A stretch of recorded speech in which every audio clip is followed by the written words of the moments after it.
بسم اللہ الرحمن الرحیم۔ السلام علیکم ورحمۃ اللہ وبرکاتہ۔ دوسروں کی بیویاں کیوں اچھی لگتی ہیں؟ جب بیوی گھر میں خاوند کو محبت اور پیار دے گی، خدمت کرے گی، مسکراہٹوں سے استقبال کرے گی، تو خاوند کی طبیعت غیر محرم کی طرف متوجہ نہیں ہوگی۔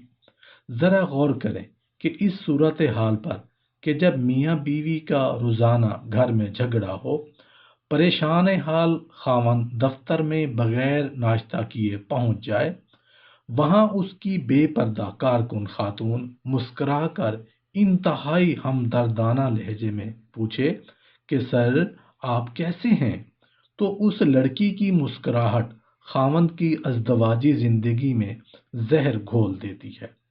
اس صورتحال میں ہنستے بستے گھر تباہ ہو جاتے ہیں۔ جب گھر میں خوبصورت بیوی جھگڑے کرتی رہے تو باہر کالی کلوٹی عورت بھی حور پری نظر آنے لگتی ہے۔ لہذا میاں بیوی دونوں کو کوشش کرنی چاہیے کہ گھر میں الفت اور محبت کا ماحول رہے تاکہ باہر کی گندگیوں سے بچنا آسان ہو۔ علامہ ابن قیم رحمۃ اللہ علیہ نے لکھا ہے کہ جنت میں عمل کا اجر اسی کی جنس سے ہوگا، لہذا جو شخص غیر محرم چہرے سے آنکھ ہٹائے گا اسے اللہ تعالیٰ کے دیدار کی سعادت نصیب ہوگی۔ سالک کو چاہیے کہ وہ غیر محرم سے نظریں ہٹائے تاکہ اللہ تعالیٰ کے دیدار کا حقدار بن جائے۔ رسول اللہ صلی اللہ علیہ وآلہ وسلم نے نظر کی حفاظت کے متعلق بہت تاکید فرمائی۔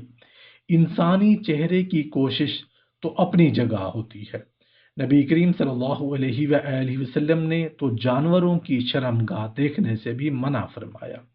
نظر کو شیطان کے زہر آلود تیروں میں سے ایک تیر کہا گیا ہے۔ حدیث پاک پر غور کرنے سے دو اہم نسخے بد نظری کے علاج سے متعلق نظر آتے ہیں، جو درج ذیل ہیں۔ رسول اللہ صلی اللہ علیہ وآلہ وسلم نے ارشاد فرمایا کہ اگر کسی غیر محرم پر اچانک نظر پڑ جائے اور اس کا حسن و جمال دل میں اتر جائے تو چاہیے کہ گھر آ کر اپنی بیوی سے ہم بستری کرے۔ جو کچھ اس غیر محرم کے پاس ہے وہی سب کچھ بیوی کے پاس بھی ہے۔ اس سے معلوم ہوا کہ حلال طریقے پر اپنی ضروریات کو پورا کر لینے سے حرام سے بچنا آسان ہو جاتا ہے۔ ایک نوجوان نبی علیہ الصلاۃ والسلام کی خدمت میں حاضر ہوا، عرض کرنے لگا، اے اللہ کے نبی صلی اللہ علیہ وآلہ وسلم، مجھے زنا کی اجازت دے دیجیے۔ رسول اللہ صلی اللہ علیہ وآلہ وسلم نے ڈانٹ ڈپٹ کرنے کی بجائے پیار سے فرمایا کہ یہ بتاؤ کہ تم کیا چاہتے ہو کہ کوئی تمہاری والدہ سے زنا کرے؟ اس نے کہا نہیں۔ پھر پوچھا کیا تم چاہتے ہو کہ کوئی تمہاری بیوی کے ساتھ زنا کرے؟ اس نے کہا نہیں۔ پھر پوچھا کیا تم چاہتے ہو کوئی تو بہن سے زنا کرے؟ اس نے کہا نہیں۔ پھر پوچھا کیا تم چاہتے ہو کہ کوئی تمہاری بیٹی سے زنا کرے؟ اس نے کہا نہیں۔ آپ صلی اللہ علیہ وآلہ وسلم نے ارشاد فرمایا کہ جس سے بھی تم زنا کرو گے وہ کسی کی ماں ہوگی، بیوی ہوگی، بہن ہوگی یا بیٹی ہوگی۔ جیسے تمہیں پسند نہیں کہ کوئی تمہاری محرم عورتوں سے زنا کرے، اسی طرح دوسرے لوگ بھی پسند نہیں کرتے کہ کوئی ان کی محرم عورتوں سے زنا کرے۔ اسی طرح دوسرے لوگ بھی پسند نہیں کرتے کہ کوئی ان کی محرم عورتوں سے زنا کرے۔ اس کے بعد نبی کریم صلی اللہ علیہ وآلہ وسلم نے اس کے سینے پر ہاتھ رکھ کر اس کی عفت و عصمت کی حفاظت کی دعا مانگی۔ وہ صحابی فرماتے ہیں کہ میرے سینے سے زنا کا تقاضا بھی ختم ہو گیا، بلکہ مجھے زنا سے اتنی نفرت ہو گئی کہ کسی اور گناہ سے نہیں تھی۔ سب سے بڑی احتیاط یہی ہے کہ جن مواقع پر بد نظری کے امکان ہوں ان سے گریز کریں۔ شادی بیاہ کے موقع پر مخلوط محفلوں میں ہرگز نہ جایا جائے۔ کسی جگہ جانے کے دو راستے ہو تو وہ راستہ اختیار کریں جس میں بد نظری کا امکان کم ہو۔ کسی گھر کا دروازہ کھٹکھٹاتے ہوئے سامنے سے ہٹ کر کھڑے ہوں، ایسا نہ ہو کہ کوئی بچہ دروازے کھولے اور بے پردگی ہو جائے۔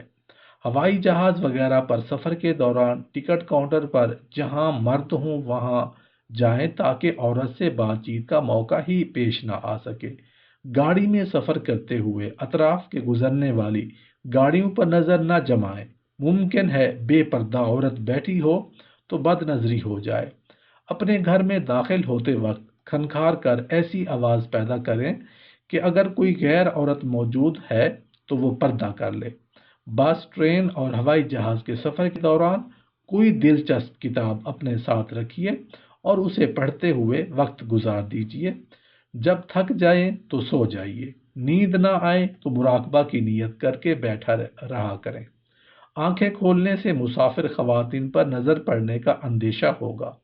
راستہ چلتے نگاہ اس طرح نیچی رکھیے کہ قریب سے گزرنے والے کے پاؤں سے اندازہ ہو کہ مرد ہے یا عورت۔ ہر وقت یہ ذہن میں رکھیں کہ عورتوں کو ہم سے پردہ نہیں کرنا، ہمیں عورتوں سے پردہ کرنا ہے۔ طواف کے دوران نظروں کو قدموں پر جمائے رکھیں، ہرگز اوپر نہ اٹھنے دیں۔ محلے کی وہ جگہ جہاں تنور وغیرہ پر عورتیں ہوتی ہیں اس مکان کی طرف نظر ہی نہ اٹھائیں۔ تفریح گاہوں میں اول تو جائیں نہیں، اگر مجبوری میں جانا پڑ جائے تو ایسا وقت اور ایسے دن کا انتخاب کریں کہ لوگ نہ ہونے کے برابر ہوں۔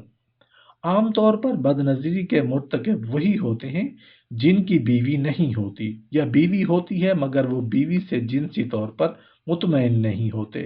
قرآن مجید نے بیوی کا مقصد بتایا ہے کہ تاکہ تم اس سے سکون پاؤ، اور جو بیوی پرسکون خاوند کو پریشان کر دے وہ اللہ تعالیٰ کے سامنے کیا جواب دے گی۔ آج کا نوجوان اگر بیوی کو اس شوق سے دیکھے جس شوق سے ٹی وی کو دیکھتا ہے تو بیوی جنت کی حور نظر آنے لگ جائے۔ سنا ہے کہ غلبہ محبت میں زلیخا نے ہر چیز کا نام یوسف رکھ دیا تھا۔ اسے دنیا میں یوسف کے سوا کچھ نظر ہی نہیں آتا تھا۔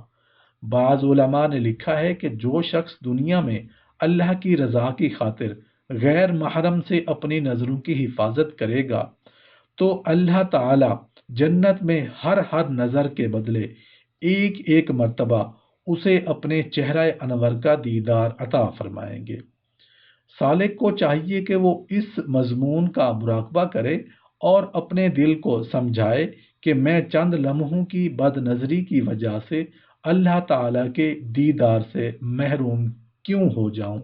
اللہ پاک ہم سب کو اعمال صالحہ کرنے کی توفیق عطا فرمائے۔ اللہ پاک ہم سب کو بد نظری سے محفوظ فرمائے، اور اللہ پاک ہمارے گھروں میں پیار محبت والا ماحول پیدا فرما دے۔ میاں بیوی کو آپس میں سکون اور پیار محبت والی زندگی عطا فرما دے۔ آمین یا رب العالمین۔